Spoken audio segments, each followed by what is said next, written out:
बाबो या माणसाला काही काम नाही बर का, एवढ्या जंगलात ड्युटी लावून दिली. आता या साहेबीला कोण खाणार आहे बरं?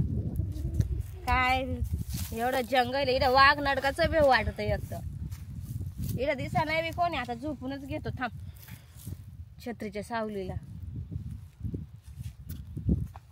जे यावा एखादा वाघ. ए बाबा रे लय जाम करतो हा माणूस. घेतो झोपून. चला आता साहेबीनं चलून येतो.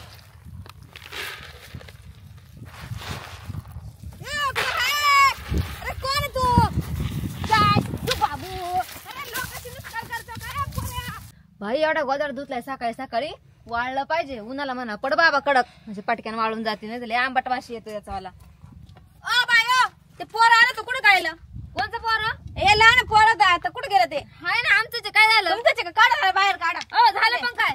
आहो ते लोकांच्या सोयाबीनला मला राखण करायला आले त्याने गमीला भरलं सगळ्या वावरात फेकून दिलं चोरून चालवली. कुठे ते पोर? काढा बाहेर. अरे साई ये इकडे बाहेर. ते पोलीस काय म्हणते?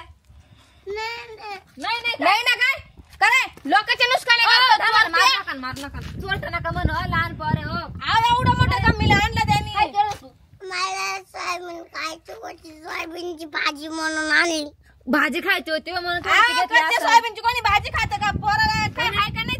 त्याला काय लहान आहे काय म्हणजे म्हणलं ते खायचं म्हणतो. नाही नाही मला न्यावंच लागलं त्याला.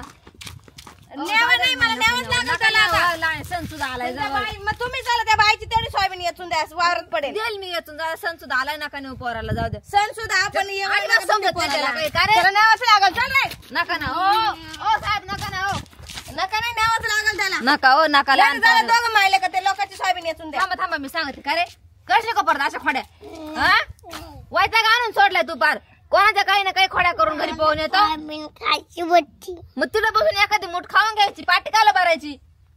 कशी का परत असं तुला बांधून टाकेल आता उद्योग केले काय तर. चला जाऊ मायला का ते लोकांची सोयाबीन येतून जाऊ दे ना साहेब जाऊ दे ना. मग मी येतो का? चला येतून द्या लवकर. नका नाही हो साहेब जाऊ द्या. सण सुद्धा आलाय न्यावाच लागल नाही.